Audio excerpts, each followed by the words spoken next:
दोस्तों, आप सभी को मेरे YouTube चैनल में स्वागत है। चलिए एक दिल को छू जाने वाली कहानी सुनते हैं, सास ननंद और बहू। कहानी को शुरू से अंत तक सुनना, सुनने के बाद लाइक शेयर सब्सक्राइब जरूर करना।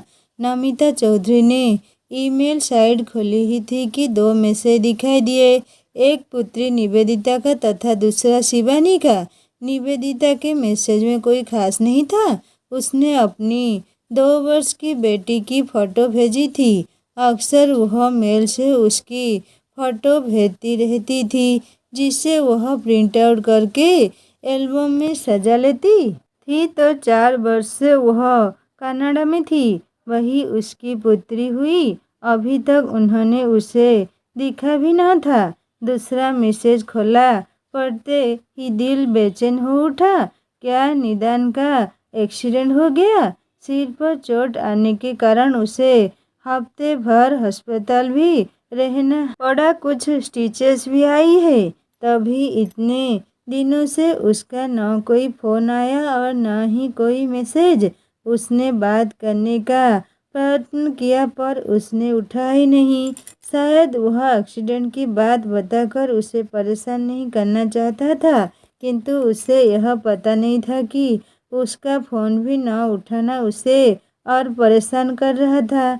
कुछ दिनों से वह बेचैनी महसूस कर रही थी, पर उसे लग रहा था कि बेचैनी का कारण उसका अकेलापन है। पर नहीं, उसकी बेचैनी का कारण उसका अकेलापन नहीं, निदान के साथ घटी घटना थी।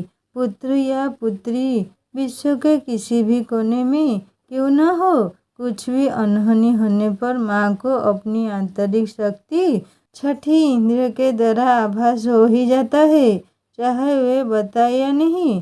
पास होते तो तुरंत चले जाते, लेकिन इतनी दूर जाना भी तो संभव नहीं है।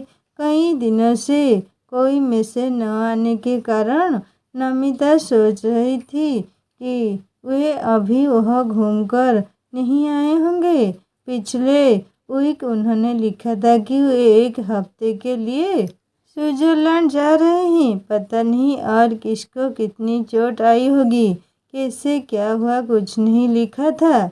लिखने के लिए समय नहीं था तो कम से कम फ़ोन ही कर दिया होता।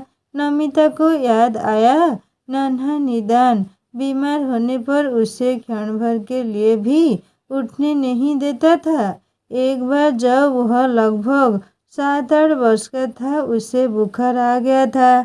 उसे अत्यावश्यक कार्य था, अतः वह उसे सुलाकर नौकर को आवश्यक हिदायतें देकर चली गई थी। यद्यपि 1 घंटे में वापस भी आ गई, किंतु इसी बीच निनाद को आँख खुलने पर उसने वह हाय तौबा मचाई कि नौकर भी घबरा गया। उसके आने पर निनाद बिगड़ता हुआ बोला था, आपको हमारी कोई परवाह नहीं है, तभी तो घूमने चली गई। आप हमसे बात नहीं कीजिएगा। न ही सचमुच काफ़ी देर तक उसने स्वयं को छूने भी नहीं दिया था। देवेश भी उस दिन काफ़ी बिगड़े थे और आज चाहकर भी वह उसके पास नहीं जा सकती। नमिता को आज भी याद है जब नीना ने विदेश जाने की बात की थी, तब उसने अपने अकेलेपन की दुहाई देते हुए जाने से मना किया था। तब उसने कहा था, मॉम आज दूरी कोई मायने नहीं रखती। यदि पैसा है तो कोई कभी भी कहीं भी आ जा सकता है। 2 वर्ष हो गए हैं, पर किसी न किसी काम का बहाना कर वह आज तक नहीं आ पाया है। पहले तो हर हफ्ते ही फ़ोन पर बात कर लेता था, किंतु जब से कंप्यूटर लिया है, फ़ोन पर बहुत कम बात होती है। संदेशों का आदान प्रदान ईमेल के जरिए ही होता रहता है। यहाँ तक कि वह आवाज़ सुनने को भी तरस जाती है। जब वो बहुत बेचैन हो जाती है, तब स्वयं ही उनसे बात कर लेती है। उसकी व्यग्रता देखकर देवेश हंसते। उन्हें समझाती भी तो समझाती कैसे? माँ के हृदय में चलते मंथन को वह भला कैसे समझते? स्त्री जितनी पति के लिए चिंतित रहती है, उतनी ही संतान के लिए। दोनों में किसी को भी छोड़ना नहीं चाहती। दूर से अब फ़ोन का ही तो सहारा रह गया है। मिल नहीं पाते तो कम से कम उनकी आवाज़ सुनकर कुछ समय के लिए उन्हें अपने आसपास तो महसूस कर लेती हूँ। नमिता ने नीना से फ़ोन पर बातें करना चाहा तो किसी ने उठा ही नहीं। मैसेज आंसरिंग मशीन पर छोड़ दिया था। देवेश किसी केस के सिलसिले में 2 दिन के लिए बाहर गए थे। उनको फ़ोन मिला तो पता चला कि वे निकल चुके हैं। 4 घंटे बीतने के पश्चात भी अभी तक निनाद का फ़ोन नहीं आया तो मन परेशान हो उठा। वह बरामदे में चहलकदमी करने लगी। यह उसकी पुरानी आदत थी। बच्चे कहीं बाहर गए हो या उन्हें आने में जरा भी देर हो तो वह बार बार उठकर बाहर देखती या जब तक नहीं आ जाते बाहर बरामदे में ही घूमती रहती। देवेश उसकी इस आदत का मजाक यह कहकर बनाते कि क्या तुम्हारे इस तरह बाहर खड़े रहने से बच्चे जल्दी आ जाएंगे। शायद वह अपनी जगह ठीक हो पर वह आदत से मजबूत थी। कुछ दिन पूर्व ही बहू शिवानी का ईमेल आया था। लिखा था, मम्मी जी मुझे एक अच्छा जॉब मिल गया है। मेरा तथा निनाद का ऑफिस पास ही है, अतः मैंने ज्वाइन कर लिया है। जाते समय हम दिव्या को क्रेच में छोड़ देते हैं तथा लौटते हुए ले लेते हैं। यहाँ के क्रेच बहुत अच्छे हैं। बच्चों की प्रत्येक सुविधा को देखकर उनका निर्माण किया जाता है। एकदम घर जैसा ही वातावरण ही मिलता है वहाँ, अतः कोई असुविधा नहीं हो रही है। बहू के मेल को पढ़कर लगा कि आज के युवा अपने अस्तित्व को लेकर इतने जागरूक हो गए हैं कि इन्हें अपने मासूम बच्चे के मनोभावों को कुचलने में भी उन्हें कोई संकोच नहीं होता। भला क्रीज में भी घर जैसा वातावरण मिल सकता है। दिव्या का ख्याल आया जब वह गई थी तब 6 महीने की थी। अब तो खूब बातें करती होगी। न जाने क्रीज में उसे कैसा लगता होगा। नमिता को महसूस हो रहा था कि आज की स्थिति और उनके समय की स्थिति में कितना अंतर आ गया है। उनके समय में लोग अपने लिए नहीं वरन दूसरों के लिए जीते थे। दूसरों की खुशी के लिए अपनी खुशी, अपने हितों का बलिदान करने में भी नहीं हिचकते थे। तभी तो देवेश की माँ के पैरालिसिस होने पर देवेश के पिताजी के आग्रह पर उसके पिताजी ने उसका हाथ देवेश के हाथ में सौंप दिया था। देवेश और उसके पिताजी दोनों एक ही ऑफिस में काम करते थे तथा अच्छे मित्र थे। देवेश उस समय लॉ कर रहे थे तथा वह इंटर में थी। दोनों ही पढ़ना चाहते थे पर माँ पिताजी की आज्ञा के सामने दोनों ने ही सिर झुका दिया था।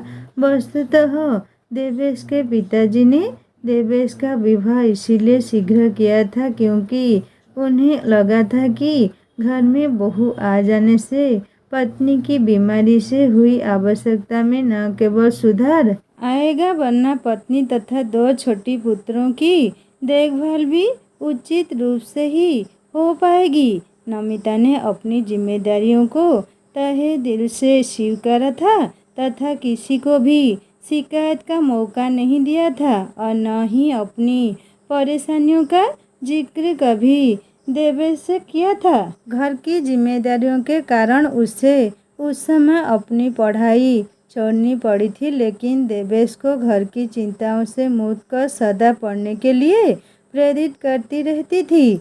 उसकी सहनशीलता और धैर्य का ही परिणाम था कि देवेश जुडिशियल मजिस्ट्रेट्स की परीक्षा में सफल रहे थे।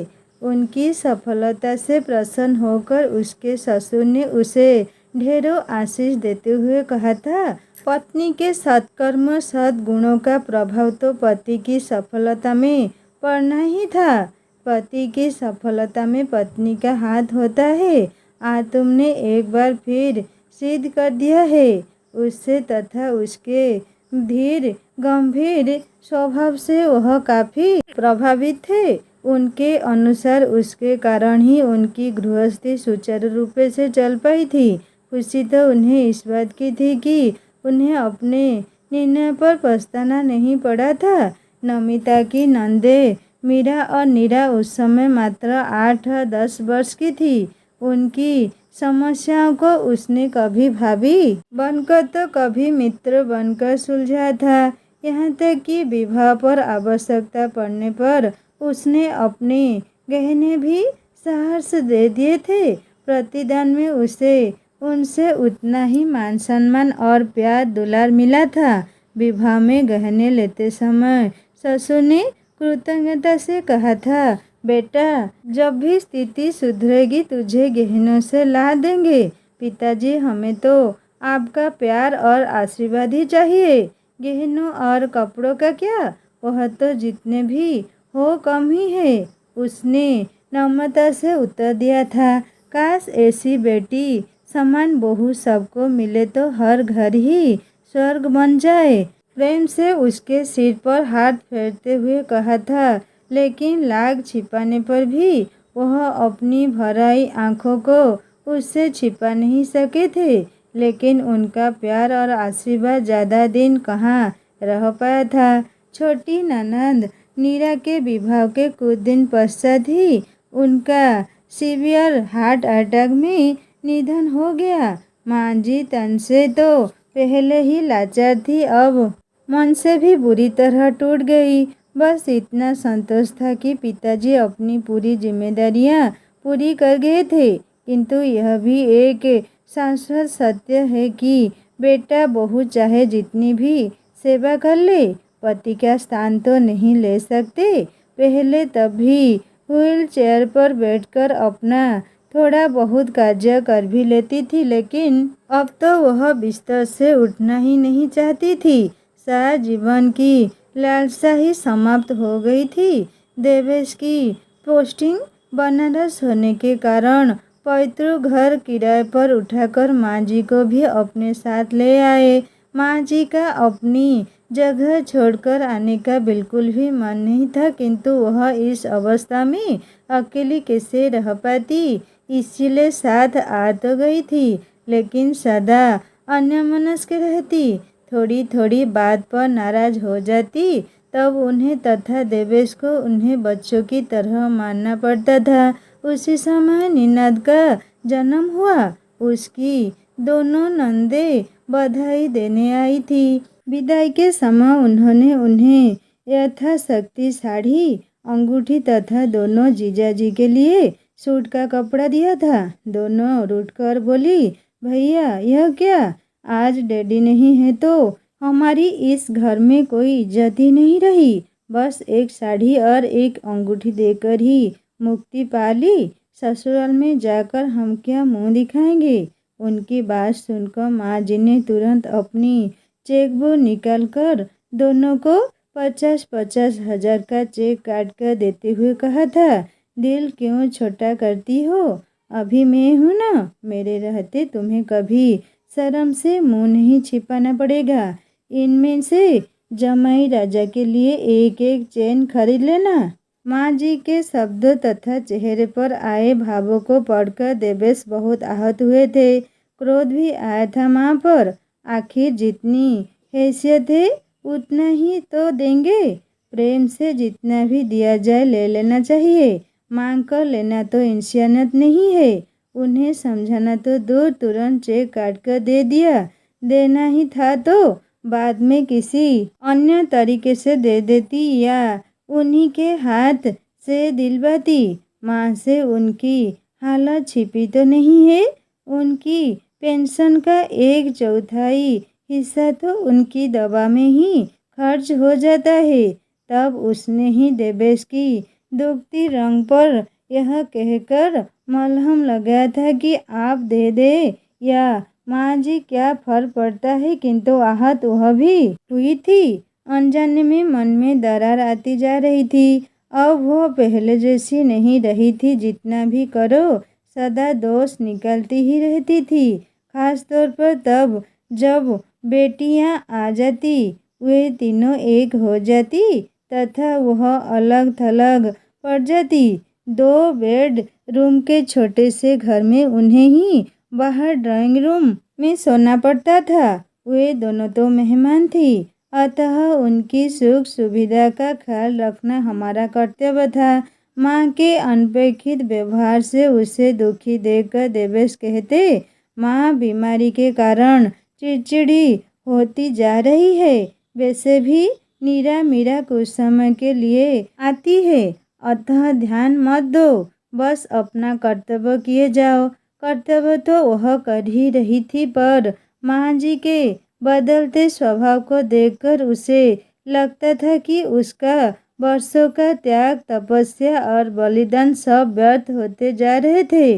वह चाहकर भी उनके व्यवहार में परिवर्तन का कारण समझ नहीं पा रही थी।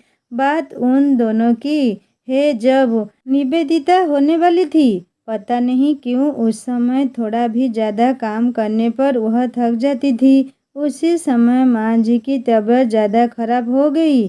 उनको देखने नीरा और मीरा आ गई। एक दिन खेल खेल में नीना ने नीरा की पुत्री पल्लवी को गिरा दिया। एकदम बेफिक्र पड़ी थी नीरा। इस घर में मेरे और मेरे बच्चे को कोई कद्र नहीं है।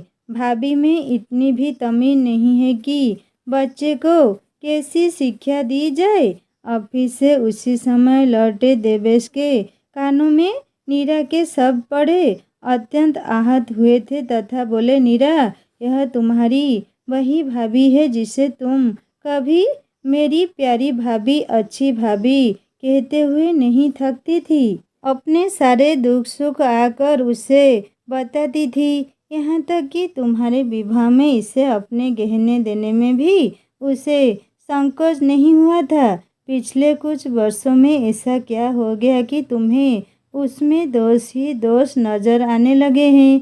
तब वह नई नई इस घर में आई थी। हमसे प्यार जताकर वह हमसे हमारी माँ छीनना चाहती थी। गहने दिए तो क्या हुआ, कौन सा एहसान कर दिया, सभी की भाभियाँ करती है।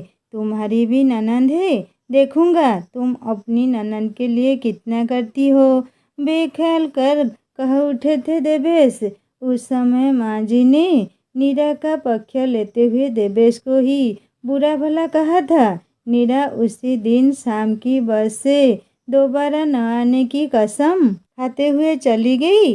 मीरा जब तक रही शीतयुद्ध जैसी ही स्थिति रही। यद्यपि नमिता ने अपनी तरफ से शीतयुद्ध को तोड़ने की हर संभव प्रयत्न किया, पर असफल ही रही थी। तब उसे लगा था, इंसान अपने अहंकार में कभी कभी इतना स्वार्थी क्यों हो जाता है कि वर्षों का प्यार, स्नेह और अपनत्व को क्षण भर में भुलाकर दूसरों को तड़पने के लिए छोड़ दिया है। माना उनके पास उसकी ससुराल के समान सुख सुविधाएं नहीं थी, लेकिन घर तो वही था जिसमें उसने अपना बचपन गुजारा था। मन में एक बार दरार पड़ जाए तो उसे मिटाना बहुत ही कठिन होता है। शायद यही कारण था कि वे दोनों आई भी तब आई जब। दोस्तों, कहानी आगे में सुनेंगे दूसरे पार्ट में। कहानी कैसी लगी मुझे ज़रूर कमेंट करके बताएगा। और अच्छी लगी तो लाइक करना, दोस्तों से शेयर करना और सब्सक्राइब करके बेल आइकन दबा देना। जल्दी लेकर आऊँगा इस कहानी का पार्ट 2। नमस्ते।